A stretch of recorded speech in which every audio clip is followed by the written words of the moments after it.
Battleground Championship Wrestling fans, I am longtime independent wrestling fan Robert. Turn Up the Heat was my first time watching Battleground Championship Wrestling, even though I was not at the event at the 2300 arena. I had some problems at the beginning when the show had begun, and I missed most of the opening matchup, which was VSK going one-on-one with former WWE star Brian Kendrick. Well, from what I caught, VSK hit a frog splash and Kendrick rolled up VSK, but VSK kicked out, and then Kendrick put VSK in a bulldog choke. Eventually, VSK hit a solo Spanish fly or reflux capacitator or influx capacitator. I think Frankie Kazarian called it that. And after that, I think Kendrick used some kind of pinning combination to roll up VSK to pick up the win. Next up, we were scheduled to see Ricky Reyes was scheduled to wrestle Ray Jazz. Ray Jazz comes to the ring, and instead of Ricky Reyes, out comes the Neon Ninja Facade, accompanied to the ring by Danny Moe. Eventually, these two went out on the floor. Ray Jazz was crotched on the rail, and Facade hits a jump Rob Van Dam like kick onto Ray, who was still crotched on the guardrail. Out on the Facade missed a cannonball and hit the rail hard, and Ray Jazz took over and they went back to the ring. Ray Jazz hits a nice Oklahoma roll and picks him up into Facade into a back suplex. Facade eventually comes back with an inverted atomic drop, hits a spin kick, and hits a great Michinoku driver. Love that move. Eventually out on the floor, let me see, wait. Yeah, he took a Jazz crotched Facade on the top turnbuckle, hits two Northern Lights suplexes. Facade kicks out of that. Facade jumps to the second rope and hits a jumping kick, which I've seen Low Key and Cody Rhodes hit. I forgot. I think Cody called it the Beautiful Disaster or something. I forgot what Low Key used. Low Key called that kick of his. Then out on the floor, Ray Jazz grabs a chair and he's going to hit Danny Moe with it, but Facade hits a baseball slide. In the ring, Facade takes the chair, sets it up, points the ceiling a la Sabu, and does a running start, hits a triple jump off the mat, off the chair, off the top rope, does a 450 splash while Ray was standing on the floor. Back in the ring, eventually Facade hits an East Crusher. But Facade ultimately missed a Van Terminator, and Jazz was on the apron. He hits slingshots himself over the ropes, over Facade, and backslides Facade to pick up the win. Of course, I had already seen Ray Jazz work at the last Outlaw Wrestling event, and Ray Jazz can actually work. He's in shape as well, so I think he just needs more, get some more bookings and get more exposure for more fans to see. Next up was a tag team match, as we saw Beastman and Dark STG.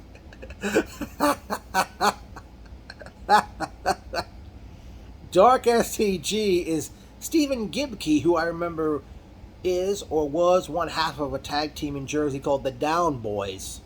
Dark STG. I forgot who was in their corner for this matchup, but they set to battle with Alpha Jr. from the Wild Samoan family and a mystery partner. And the mystery partner turned out to be former WWE Tag Team Champion Charlie Haas, who I don't think had wrestled in years.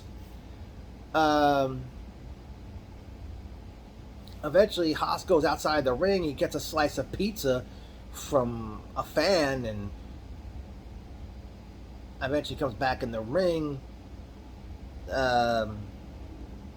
In the early going, Alpha Jr. hits Beastman, by the way, not the He-Man villain, with a senton splash. Eventually, Beastman and STG take over with Alpha in peril. I think Haas got tagged in until he got low bridged. Beast presses Haas over his head. STG gives Haas the last call, which I refer to as the Scott Hall Slam.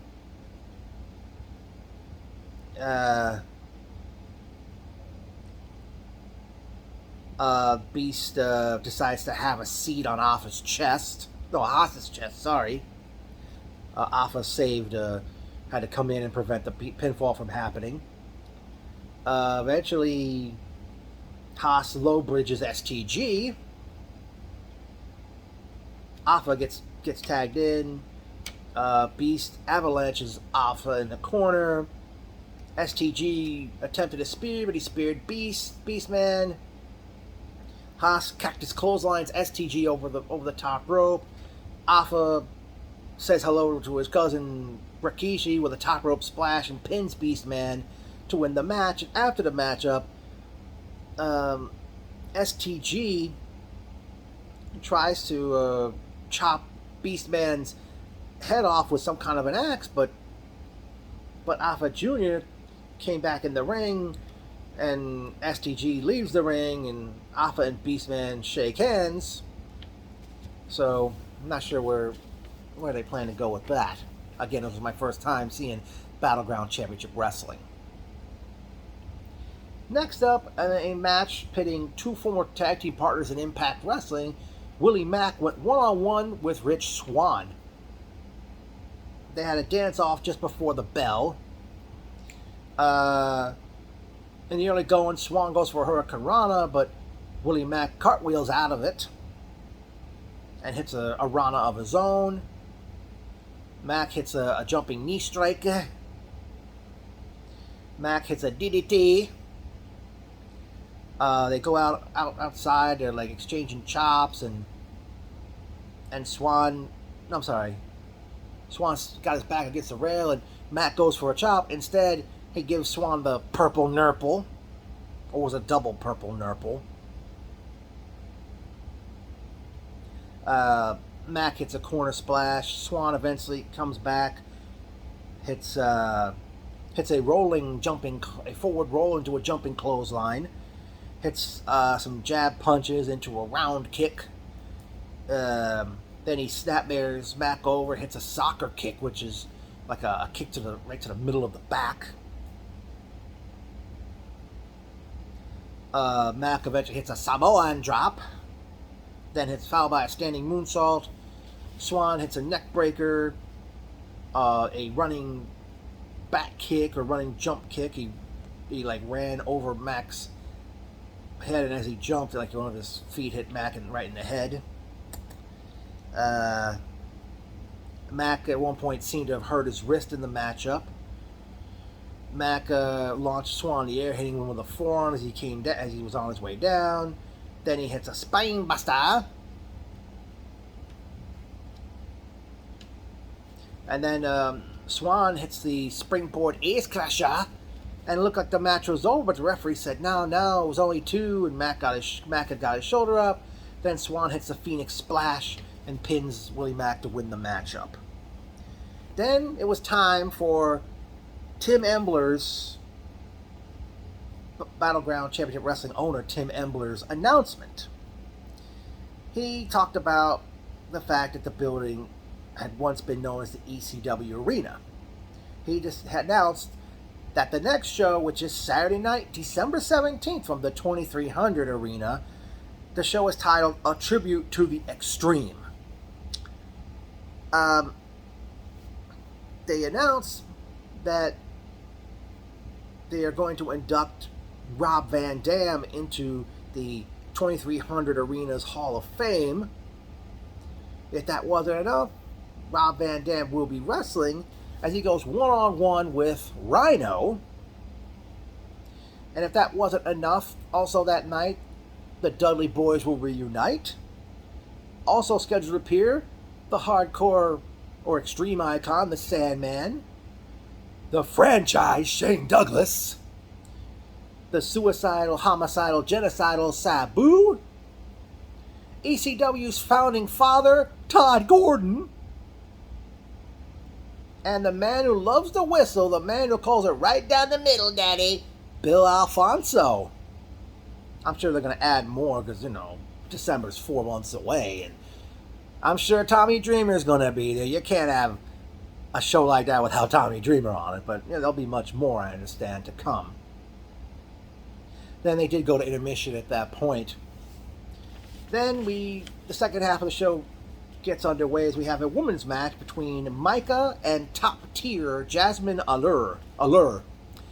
Jasmine Allure had been on AEW Dark in the past. Early going in the match, Allure worked on the arm. She jumped off the second rope, hit Micah with a second rope back elbow. Micah eventually took over. She did a curb stomp a la Super Dragon. Then she puts Allure in the tree of whoa and does the Tajiri baseball slide. And then does the tarantula. Then she hits one of the oldest indie wrestling moves. It's been around since like the early 2000s. It was called a lung blower, a back cracker, backstabber. I believe Sasha Banks called it the bank statement.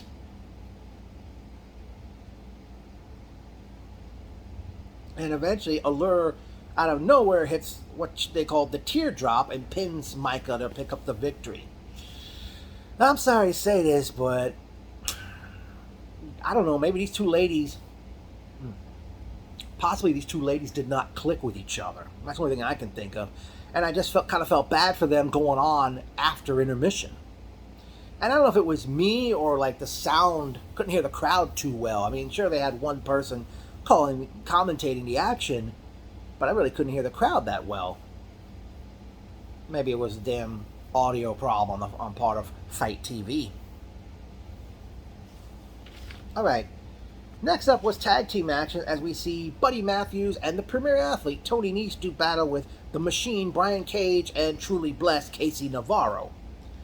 Right at the beginning, Matthews hit the pump kick, or as we know it as the bro kick that Sheamus is known for, on Cage. Nese and Matthews have the early advantage. Cage hits a sky-high like powerbomb on Nese. Cage and Navarro do a heavily bodies double team move where I think Cage scoops up Navarro for like a belly to back suplex, and Navarro kind of like does like ends up like moonsaulting, landing on Nese for a moonsault type move. Cage hit Nese with a stalling suplex.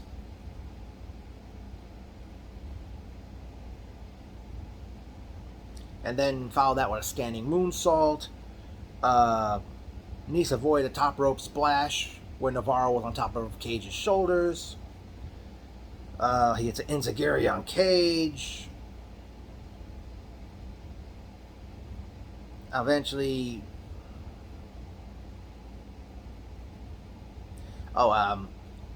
Nese hits a top rope Rana on Cage, and finally Murphy gets the hot tag. He hits a Meteora on Navarro. He gives Navarro a buckle bomb followed by a curb stomp. Nese and Matthews try to double superplex Cage, but Navarro comes over and grabs them, and they do a Tower of Doom spot.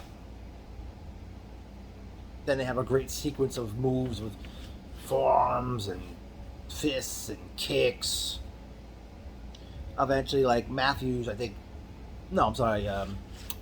Navarro tries to like do a shoulder block from the apron, but Matthews catches him, gives him that Randy Orton DDT. Then he eventually tags Nese. Matthews hits Murphy's Law on Cage. I forgot what the exact move is, but they called it Murphy's Law. and then Nice hits a 450 splash off the top rope onto Navarro to win the match for the team. But after the match, Murphy Matthews, no matter what his name is, Matthews, asked the crowd to sing happy birthday to Tony Nese as the show happened on his birthday. Navarro eventually takes the microphone and says, "Oh, you think I give a shit? It's your birthday?" And basically he's berating not only Nese, Matthews, even berating Brian Cage. To the point where, I forgot what Cage did, but they basically, all three of them, Nese, Matthews, and Cage, did a number on him, ending with Cage hitting Navarro with an F5, and everybody leaves the ring. Navarro, he's like sitting on the apron, he takes a microphone, and he's bitching to the crowd. Eventually, Matthews comes back out, he chases Navarro into the crowd, and I believe out the door. Next up was a singles match, which saw Harry Smith take on Ken Shamrock. And before the match, Shamrock took the microphone and said he met Harry when he was only 10 years old. And he talked about that Shamrock wrestled Harry's father, the late Davey Boy Smith. But just as the bell, or right before the bell rang, Smith low blows Shamrock. They go out to the floor, works on Shamrock's leg. Shamrock tries for the ankle lock. Smith tries to counter with like an arm bar, and they kept grabbing the ropes. Smith hits a snap suplex a la the late Dynamite Kid. Smith misses a leg drop from the top rope. Shamrock hits the belly-to-belly suplex, puts on an ankle lock, which Smith counters with the sharpshooter. Shamrock eventually gets to the ropes and breaks that. Harry hits a power slam, but it wasn't much like his dad's power slam. He didn't do it over the shoulder. Harry puts the sharpshooter on Shamrock again. Try saying that 3 times. Ew, fast. Ooh. Some type of insect was right in my face here. He puts Shamrock in the sharpshooter again. Shamrock counted at a point where Smith's shoulders were on the mat, and the referee made a 3 count. Shamrock picked up the win. Well, it was a lot of groundwork in this match, and I don't know, maybe by this point the crowd was burnt out, possibly dead from all the other matches earlier in the show. I mean, I don't know if Shamrock can't compete like he used to. I mean, he's not really... I know he's gotten older and such, but don't know how many more matches he'll have. But then it was time for the main event. It was a tag team match pitting Bully Ray and PCO taking on FMW Leather and Atsushi Onita. They brawl from the start of the match. Onita wraps a chain around his fist and hits Ray with it. Then Onita neckties Ray after hitting him with a chair. They battle out on the floor. PCO hits a tope through the ropes on both Onita and Leather. Bully breaks a guitar over Onita's head. What? PCO speared Onita through a barbed wire board set up in the corner. PCO and Bully do the Quebecers move. Well, not only do it as Quebecers, but when PCO and Jacques Rougeau were the Amazing French Canadians in WCW, they did that move on Onita. They go for the what's up headbutt on Leather, but they didn't say what's up. Damn, what the heck insect is flying around here?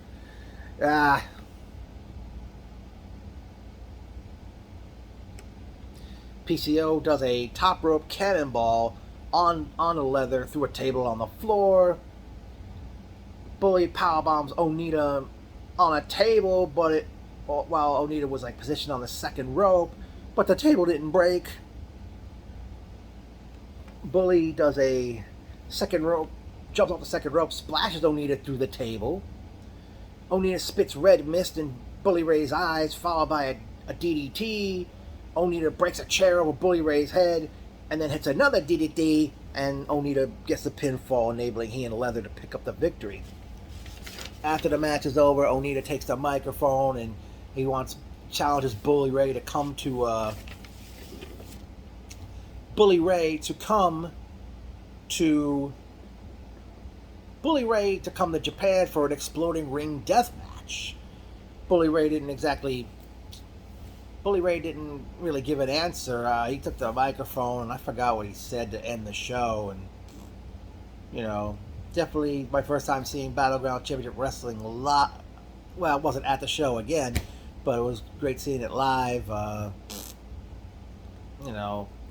I doubt they would ever bring that, that the promotion would ever do a show in the New York City area. Damn. Or if Mike Johnson would ever do a bus trip down there for a show.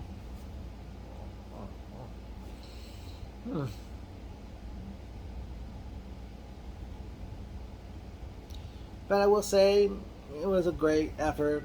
Timothy Embler definitely has something here.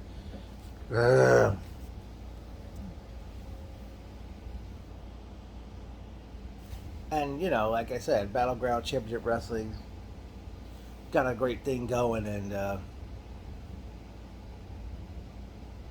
definitely will tune in for another show in the future.